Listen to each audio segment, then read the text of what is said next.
जय हिंद। स्वागत है हमारे चैनल एलसीसी में। आज हम लोग इस वीडियो में डिस्कस करेंगे प्रीवियस ईयर का क्वेश्चन, क्लास 12 का प्रीवियस ईयर का क्वेश्चन जो जैक बोर्ड का होगा। और कुछ इस तरह से डिटेल्स में चर्चा करेंगे कि प्रीवियस ईयर जो क्वेश्चन है, जो 2022 में पूछा गया क्वेश्चन ऑब्जेक्टिव टाइप का, वो किस तरह का क्वेश्चन था। तो चलिए हम लोग स्टार्ट करते हैं। तो पहला क्वेश्चन है, कुछ इस तरह से है पहला question. C++ is an extension to programming language. मतलब सी प्लस प्लस जो प्रोग्रामिंग लैंग्वेज है वो किसका एक्सटेंशन, मतलब एक्सटेंशन है, मतलब किससे बना हुआ है। तो सी प्रोग्रामिंग से बना हुआ है, सी प्रोग्रामिंग लैंग्वेज से बना हुआ है। सी प्लस प्लस का ही एडवांस वर्जन, मतलब सी प्रोग्रामिंग का ही एडवांस वर्जन आप कह सकते हैं सी प्लस प्लस है, उसी का एक्सटेंशन है। Next question. तो नेक्स्ट क्वेश्चन है यहाँ पर, main function is an.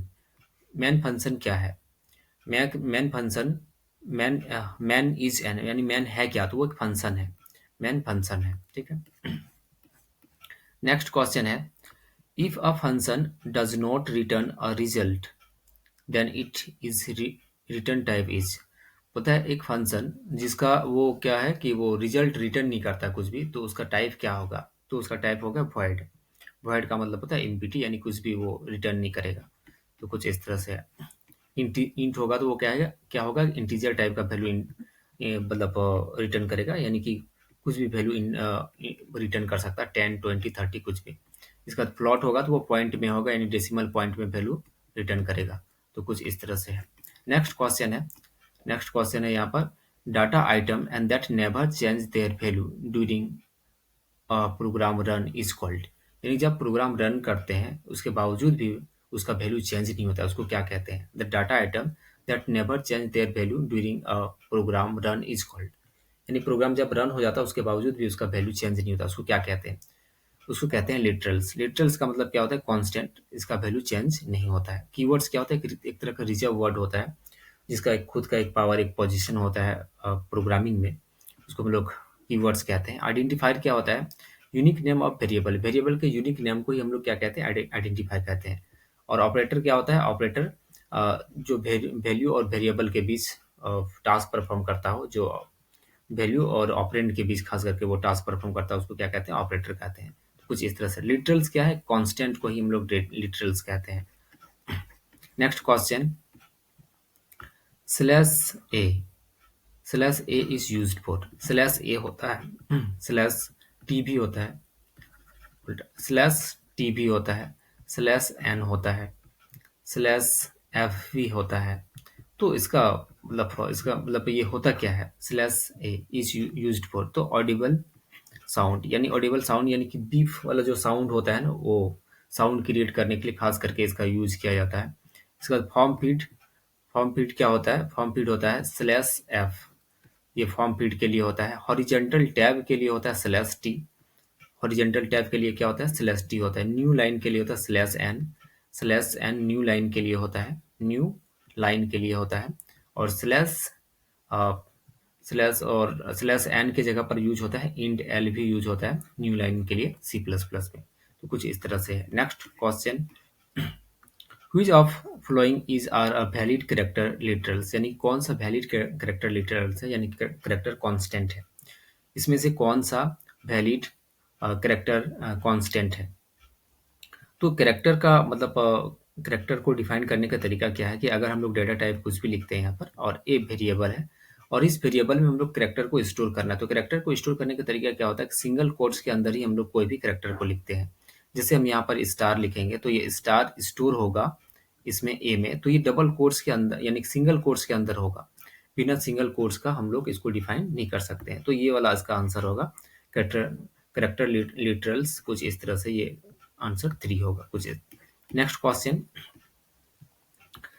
In C plus plus, in C plus plus the single line comment begins with. यानी कि सी प्लस प्लस में सिंगल लाइन कॉमेंट कैसे शुरुआत होता है, यानी उसका शुरुआत कैसे होता है सिंगल लाइन कॉमेंट्स का। तो कमेंट लाइन जो होता है सी प्लस प्लस में, जो कमेंट लाइन होता है वो कितना होता है? वो 2 कमेंट लाइन होता है। एक सिंगल कमेंट लाइन होता है और दूसरा होता है आप कह सकते हैं multi multi comment line. Multi comment line और सिंगल कमेंट लाइन। तो ये सिंगल कमेंट लाइन क्या होता है? ये डबल बैक स्लैश का यूज करते हैं, ये सिंगल कमेंट लाइन के लिए है।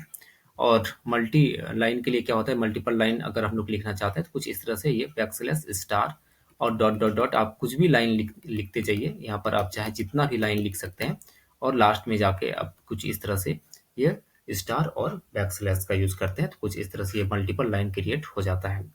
कंपाइलर इसको इग्नोर कर देता है, ये कमेंट लाइन को रीड नहीं करता है वो कंपाइलर, इसको मतलब ट्रांसलेट नहीं करता है कंपाइलर, कुछ इस तरह से ये, इसलिए कमेंट लाइन इसको देते हैं। यानी कोई भी अगर कहीं पर डॉक्यूमेंटेशन यानी कि कोई भी कोड के बीच में अगर आपको कुछ इनपुट करना हो, कुछ उसमें डिस्क्राइब करना हो कोड को, तो उसके लिए हम लोग कमेंट लाइन का यूज करते हैं। Next question, the prefix increment decrement operator are operators flow. यानी कि prefix increment decrement operator, prefix increment decrement operator का मतलब क्या है कि पहले यहाँ पर प्लस प्लस आई अगर ये लिखा हुआ तो समझ जाइए कि ये क्या है, प्रीफिक्स इंक्रीमेंट ऑपरेटर। डिक्रीमेंट का मतलब क्या होगा, यहाँ पर अगर माइनस माइनस लिखा होता तो ये हो जाता प्री डिक्रीमेंट ऑपरेटर। और पोस्ट इंक्रीमेंट डिक्रीमेंट क्या होता है कि आई प्लस प्लस, यानी कि इसके बाद, यानी कि आई के बाद जो प्लस प्लस लिखा हुआ ना, ये पोस्ट इंक्रीमेंट डिक्रीमेंट ऑपरेटर। यानी अगर यहाँ पर माइनस माइनस होता तो ये पोस्ट डिक्रीमेंट ऑपरेटर कहलाता, कुछ इस तरह से। तो इसमें कहा जा रहा है कि the prefix increment decrement operator flows, यानी कौन सा रूल को फ्लो करता है ये प्रीफिक्स इंक्रीमेंट या डिक्रीमेंट ऑपरेटर। तो प्रीफिक्स है यानी पहले प्लस प्लस हो गया तो इसका रूल कुछ इस तरह से होता है, use then change rule, change, use then change. यानी पहले क्या करेगा, वो यूज करेगा और फिर वो चेंज करेगा। एक एग्जांपल से समझते हैं हम लोग, जैसे आई इक्वल टू 1 है और आई लेस देन इक्वल टू 10 है और यहाँ पर आई प्लस प्लस है, तो आई का वैल्यू क्या है, यहाँ पर 1 है। आई का वैल्यू क्या है, 1 है। अब ये आई का वैल्यू 1 है तो यहाँ पर एक बार वैल्यू आएगा, यानी यहाँ पर आई है यहाँ पर, तो आई के जगह पर 1 होगा और लेस देन इक्वल टू 10 होगा, तो ये कंडीशन क्या होगा, ट्रू होगा। जो बिल्कुल ट्रू कंडीशन होगा, तो ट्रू कंडीशन होने की वजह से क्या होगा, इसके अंदर जो स्टेटमेंट लिखा हुआ वो एग्जीक्यूट होगा एक बार। तो बिना इस प्लस प्लस का यूज किए हम लोग एक बार क्या करते हैं, इस वैल्यू को यूज कर लेते हैं, इसलिए ये यूज देन चेंज, यानी यूज करने के बाद फिर वो प्लस प्लस करेगा, यानी कि चेंज कर देगा। नेक्स्ट टाइम अगर प्रिंट करेगा तो वो कैसे प्रिंट करेगा, आई के वैल्यू हो जाएगा 2, यहाँ पर 2 हो जाएगा। तो कुछ इस तरह से ये काम करता है। तो प्रीफिक्स इंक्रीमेंट डिक्रीमेंट ऑपरेटर आपको समझ में आ गया होगा। पोस्ट फिक्स में जस्ट इसका उल्टा होता है। इसका नेक्स्ट यहाँ पर क्वेश्चन है, नेक्स्ट क्वेश्चन है, a pointer is a variable and that holds. Pointer एक वेरिएबल है, वो होल्ड करता है, क्या होल्ड करता है, memory address of another variable, file address, local address और नॉन ऑफ दिस। क्या होगा इसमें से, इस सही आंसर यही होगा, यानी कि memory address of another variable, यानी कि दूसरे वेरिएबल के एड्रेस को वो स्टोर कर लेता है। यानी कि आप इस तरह से आप कह सकते हैं यहाँ पर इस तरह से, पॉइंटर का डिफिनेशन तो कुछ इस तरह से है, ये इस तरह से एड्रेस ऑफ बी, यानी कि दूसरे वैल्यू का एड्रेस को वो क्या करता है, स्टोर कर लेता है, कुछ इस तरह से ये पॉइंटर वेरिएबल। और खास करके स्टार अगर लगा देते हैं तो वो क्या होता है, मेमोरी एलोकेशन होता है इसमें, मतलब स्टार से डिनोट करते हैं पॉइंटर वेरिएबल को। नेक्स्ट नेक्स्ट क्वेश्चन है, what will be the value of the flowing expression, यानी जो एक्सप्रेशन दिया गया उसका वैल्यू क्या होगा, उसका वैल्यू क्या होगा। इसमें क्या होता है कि ये दोनों देखिए, जैसे ये यहाँ पर प्लस प्लस अगर यहाँ पर जे लिख देते और यहाँ पर जे प्लस प्लस लिखा हुआ रहता तो दोनों में क्या होता है, वैल्यू एक बार, मतलब इसका मतलब ही होता है J equal to J plus 1 और इसका मतलब भी यही होता है J equal to J plus 1, यानी एक वैल्यू इंक्रीज होगा इसमें, एक वैल्यू इसमें इंक्रीज होगा, इसमें पहले होगा इसमें बाद होगा, बाद में होगा। लेकिन यहाँ पर ऐसा कोई कंडीशन नहीं दिया हुआ है, तो ये क्या है, यहाँ पर वैल्यू इंक्रीज होगा। वैल्यू इंक्रीज होकर क्या हो जाएगा, यहाँ पर 5 इंटू, यहाँ पर एक वैल्यू इंक्रीज हो जाएगा, तो यानी कि जे का वैल्यू 5 है तो यहाँ पर हो जाएगा 6, और फिर ये ब्रैकेट इस तरह से क्लोज कर देते हैं, फिर ये मॉड्यूलस वाला साइन को लिखते हैं, फिर 6। तो इसका मतलब क्या है, ये ब्रैकेट के अंदर है तो ये वाला पार्ट एग्जीक्यूट होगा पहले, तो यहाँ पर क्या हो जाएगा 30 ये मॉड्यूलस साइन और 6। तो यहाँ पर क्या होता है कि डिवाइड, यानी 30 को डिवाइड करेंगे हम लोग 6 से, तो 6 से डिवाइड करेंगे 30 को तो कितना होगा, वो पूरा पूरा डिवाइड हो जाएगा। तो इसमें रिमाइंडर को लिखते हैं हम लोग, रिमाइंडर क्या आएगा, 0 आएगा, तो इसमें आंसर क्या हो जाएगा, ये 2, 0 आंसर हो जाएगा। नेक्स्ट क्वेश्चन, नेक्स्ट क्वेश्चन है यहाँ पर, a set of logical operator is, यानी लॉजिकल ऑपरेटर कौन सा है, सेट ऑफ लॉजिकल ऑपरेटर। ये तो अर्थमेटिक ऑपरेटर है क्योंकि इसमें कैलकुलेशन वाला काम होता है, और ये वाला जो ऑपरेटर है ये भी तो एक कंपैरिजन ऑपरेटर है, जो एक तरह से आप कह सकते हैं कि इस पे रिलेशन भी बताने का काम करते हैं, एक वैल्यू के बीच ये कौन सा ग्रेटर होगा, लेस देन होगा। तो ये तो लॉजिकल नहीं है, लॉजिकल ऑपरेटर ये है एंड है, और है, और नॉट। ये तीन ही होता है लॉजिकल ऑपरेटर। इसका नेक्स्ट क्वेश्चन है यहाँ पर, in C plus plus array index starts from, array index कितना से स्टार्ट होता है, यानी एरे का इंडेक्स जो होता है वो कैसे शुरू होता है। एरे का इंडेक्स 0 से स्टार्ट होता है। नेक्स्ट क्वेश्चन है यहाँ पर, what is output of the flowing code fragment, यानी कि ये जो यहाँ पर जो कोड लिखा हुआ है इसका क्या होगा आउटपुट, आउटपुट क्या होगा। यहाँ पर लिखा हुआ है कि आई इक्वल टू क्या है 1 है, और आई लेस देन 10 है, और फिर यहाँ पर क्या है आई प्लस प्लस है। तो कुछ इस तरह से। अब इसको ये प्रिंट करेगा, तो ये यहाँ पर आई को प्रिंट कर रहा है, तो आई आई क्या प्रिंट करेगा, आई क्या प्रिंट करेगा। यहाँ पर ये लूप जो चल रहा है, लूप कितना बार चलेगा, वो 1 से स्टार्ट होगा और 1 से लेकर यहाँ पर 9 तक होगा, 9 लेस देन 10। तो यहाँ तक तो कंडीशन ट्रू होगा, जैसे यहाँ पर 10 हो जाएगा तो ये कंडीशन क्या हो जाएगा, फॉल्स हो जाएगा, यानी कि 1 से लेकर 9 तक प्रिंट करेगा। यहाँ पर 1 से 9 तक, 1 से 9 तक प्रिंट करेगा। 10 अगर यहाँ पर इक्वल टू होता तो क्या होता, यहाँ पर 10 तक हो जाता, यानी 10 तक ये कंडीशन ट्रू होता, यानी कि 1 से लेकर 10 तक ये मतलब ट्रू होता है, सही होता है। अगर यहाँ पर इक्वल टू लगा हुआ रहता, तो इक्वल टू यहाँ पर नहीं है, तो इसका मतलब क्या है, इसका मतलब क्या है कि यहाँ पर 1 से लेकर 9 तक प्रिंट होगा। तो 1 से लेकर 9 तक यहाँ पर 10 को यहाँ पर दिखा रहा है कि प्रिंट होगा, बिल्कुल नहीं होगा ऐसा। यहाँ पर दिखा रहा है ये, और इस तरह से ये कोड को लिखा जाएगा ये, ठीक है।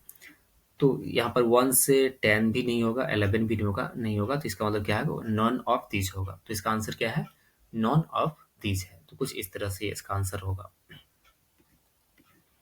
इसका नेक्स्ट क्वेश्चन है, नेक्स्ट क्वेश्चन यहाँ पर है, the do while loop is an control loop, यानी कि डू वाइल लूप किस तरह का मतलब लूप है, वो एंट्री कंट्रोल लूप है या एग्जिट कंट्रोल लूप है। तो ये क्या है, do while loop exit control loop है। यहाँ पर क्या हो जाएगा, एग्जिट हो जाएगा, एग्जिट कंट्रोल लूप है। क्यों एग्जिट कंट्रोल लूप है, क्योंकि इसमें कंडीशन लास्ट में टेस्ट किया जाता है, इसलिए एग्जिट कंट्रोल लूप है।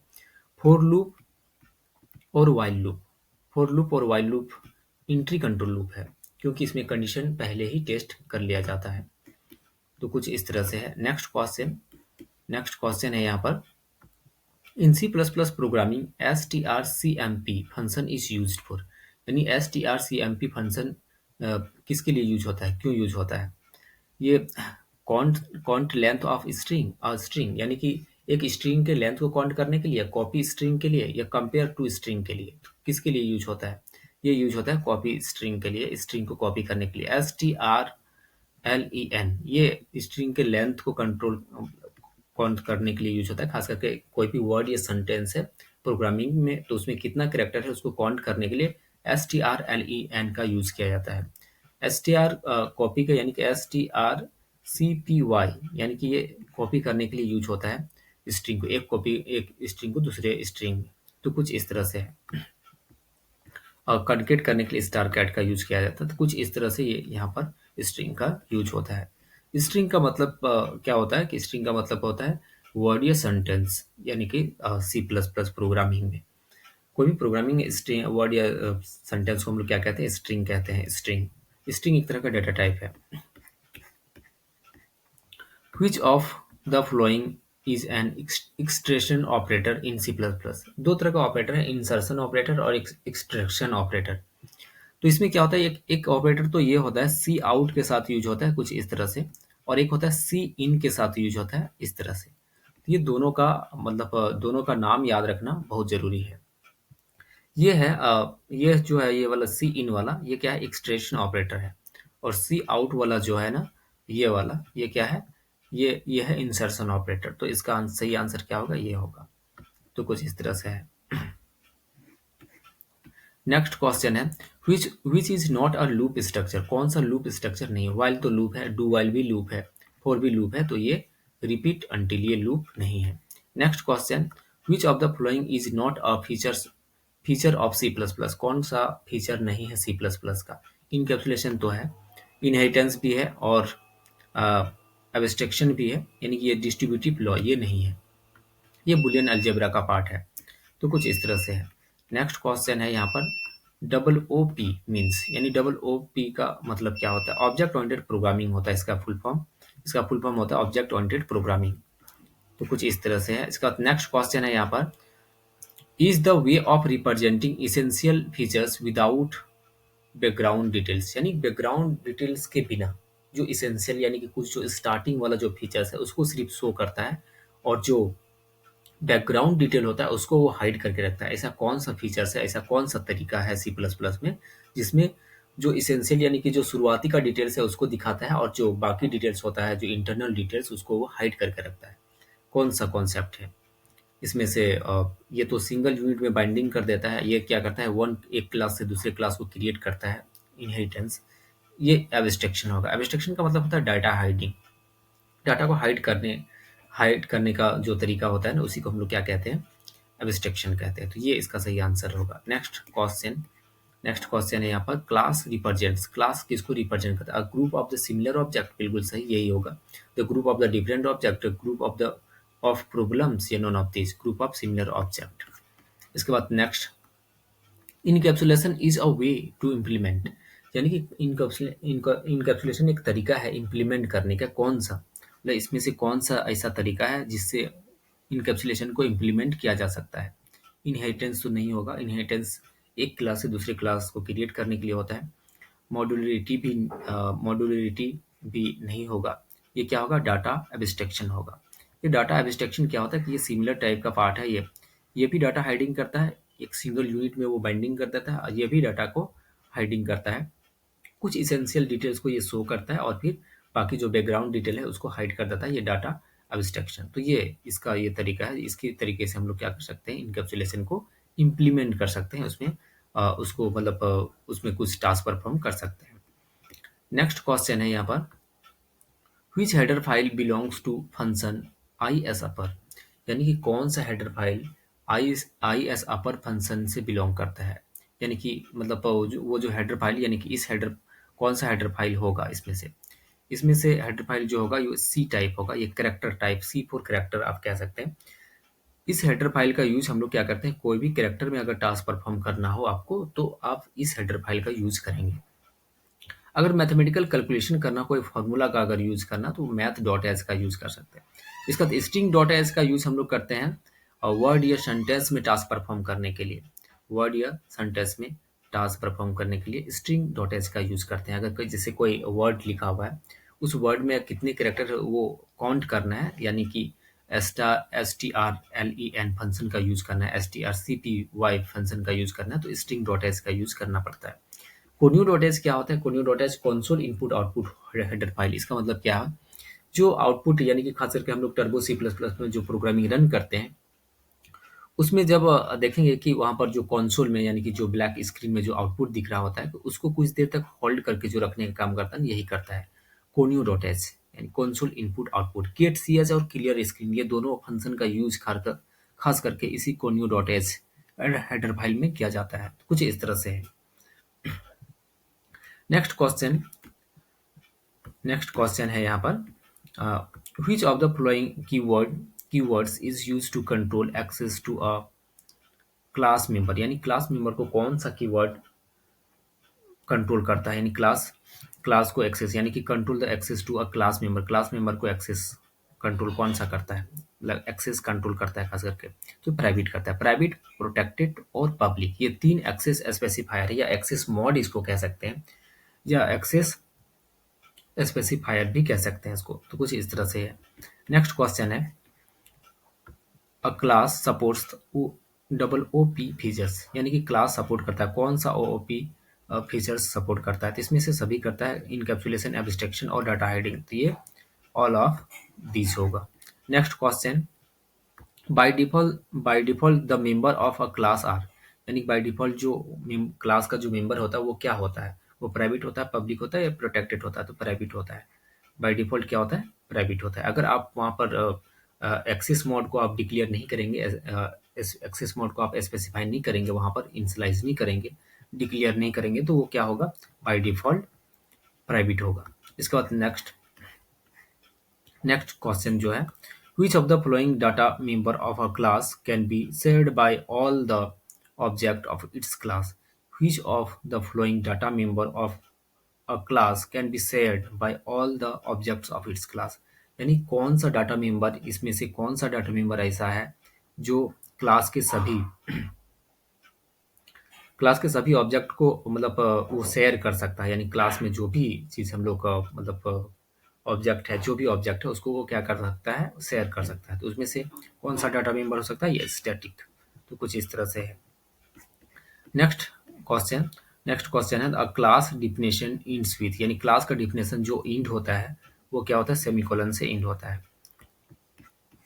नेक्स्ट क्वेश्चन, बेस क्लास क्या होता है, वो नॉर्मल क्लास होता है। और उसके बाद नॉर्मल क्लास से ही एक क्या होता है, एक ड्राइव्ड क्लास बन जाता है जिसको हम लोग सब क्लास भी कहते हैं, और नॉर्मल क्लास को हम लोग सुपर क्लास भी कह सकते हैं। इसके बाद यहाँ पर नेक्स्ट क्वेश्चन है, if a class A if a class A needs to be derived from a class B and which of following way is correct to do? यानी कि अगर एक A class need to derive from, यानी कि A class क्या हो रहा है, A क्लास जो है मतलब B क्लास से एक A क्लास बन रहा है, तो इसमें कौन सा प्रोसेस को वो सही यहाँ पर दिखाया गया है। यानी जो हम लोग का बनने का जो प्रोसेस, एक क्लास से दूसरे क्लास का बनना जो होता है वो कैसे, मतलब यहाँ से बी क्लास जो है, बी से क्या बन रहा है, ए क्लास बन रहा है। तो वो कौन सा करेक्ट सिंटैक्स होगा, यानी कि ये क्लास का, यानी कि बी क्लास से ए क्लास का बनना दिखा रहा होगा। तो ये सही आंसर इसका होगा ये 1 नंबर। तो कुछ इस तरह से, यानी कि इस तरह से लिखते हैं हम लोग क्लास ए और फिर ये कॉलन और फिर ये एक्सेस मोड और फिर बी। तो कुछ इस तरह से, यानी कि ये ए क्लास बन रहा है बी क्लास से। इसके बाद नेक्स्ट क्वेश्चन है यहाँ पर, which of flowing cannot be inherited from the base class, यानी कौन सा इनमें से कौन सा है जिसको हम लोग बेस क्लास से फिर इनहेरिट नहीं कर सकते हैं। यानी कि can not be inherited from base class, यानी बेस क्लास से इनहेरिट नहीं कर सकते। बेस क्लास मतलब समझ रहे हैं, जो सुपर क्लास, जो मेन क्लास है जिसे हम लोग डिराइव क्लास बनाते हैं, उससे हम लोग इनहेरिट नहीं कर सकते हैं उसको। यानी कि मतलब दूसरे क्लास में नहीं भेज सकते हैं, दूसरे क्लास में हम लोग उसको एक्सेस नहीं कर सकते, ऐसा मतलब कौन सा मतलब प्रोसेस हो सकता है इसमें से। ये कंस्ट्रक्टर और डिस्ट्रक्टर ये दोनों होगा। नेक्स्ट यहाँ पर है, in private inheritance a protected data member of a base class will be treated in derived class as. In private inheritance a protected data member of a base class will be treated in derived class as. यानी कि अगर एक private inheritance है, उसमें क्या करते हैं हम लोग, protected data member of base class का जो प्रोटेक्टेड डाटा मेंबर है will be treated in derived class, यानी कि ड्राइव्ड क्लास में वो कैसा ट्रीट करेगा। Protected data member of base class, यानी बेस क्लास जो यानी मेन क्लास जो ऊपर में सबसे ऊपर वाला जो क्लास है उसमें वो प्रोटेक्टेड है डाटा मेंबर, वो डिराइव्ड क्लास में कैसा ट्रीट करेगा, तो वो डिराइव्ड क्लास में भी कैसा ट्रीट करेगा, वो प्राइवेट ही ट्रीट करेगा क्योंकि वो प्राइवेट इनहेरिटेंस में है। तो कुछ इस तरह से इसका आंसर होगा प्राइवेट। नेक्स्ट क्वेश्चन है यहाँ पर, अ कंस्ट्रक्टर इज इन्वोक्ड व्हेन, यानी कि कंस्ट्रक्टर कब मतलब कॉल किया जाता है, तो एन ऑब्जेक्ट इज क्रिएटेड। तो इसका आंसर यही होगा। इसके बाद नेक्स्ट क्वेश्चन है, a constructor taking no argument is called, यानी एक कंस्ट्रक्टर ऐसा है जो आर्गुमेंट नहीं लेता है, कोई भी आर्गुमेंट उसमें नहीं होता है, तो उसको हम लोग क्या कहते हैं, डिफॉल्ट कंस्ट्रक्टर कहते हैं। इसका सही आंसर क्या होगा, डिफॉल्ट कंस्ट्रक्टर। नेक्स्ट यहाँ पर जो है, नेक्स्ट यहाँ पर क्वेश्चन है, the destructor can have which of the following characteristics, यानी कौन सा कैरेक्टरिस्टिक्स होता है डिस्ट्रक्टर में। It has the same name as its class name, it name is preceded by the tilde sign, यानी कि इसका नाम के पहले वो टाइल्ड साइन रहता है, या it has no return type, क्या होगा, तो ये तीनों होगा, यानी ऑल ऑफ दिस इसका सही आंसर होगा।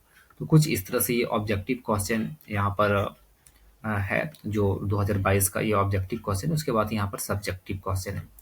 तो कुछ इस तरह से ये ऑब्जेक्टिव क्वेश्चन है जो 35 मार्क्स का 2022 में भी पूछा गया था और 2023 में भी पूछा गया था और 2024 में भी इसी तरह से क्वेश्चन आएगा। इस यानी यही फॉर्मेट रहेगा क्वेश्चन पूछने का। तो आप इस क्वेश्चन को रिवीजन कर लेंगे, हो सके इसमें से भी कुछ क्वेश्चन आए उसमें 2024 में भी, यानी जो रिसेंटली आपका एग्ज़ाम होने वाला है, इसमें से भी आ सकता है ये 2024 में। तो ये काफ़ी इम्पोर्टेंट क्वेश्चन है और उम्मीद करते हैं कि आपको ये सभी क्वेश्चन आपको समझ में आया होगा। आप इसको रिवीजन करेंगे, इसको नोट डाउन करेंगे और मिलते हैं हम लोग एक दूसरे प्रीवियस ईयर का क्वेश्चन एक नए वीडियो के साथ। अगर आप इस चैनल में नए हैं तो नए चैनल को सब्सक्राइब कीजिए और अपने दोस्तों के साथ भी शेयर कीजिए। मिलते हैं हम लोग नेक्स्ट वीडियो में, तब तक के लिए बाय।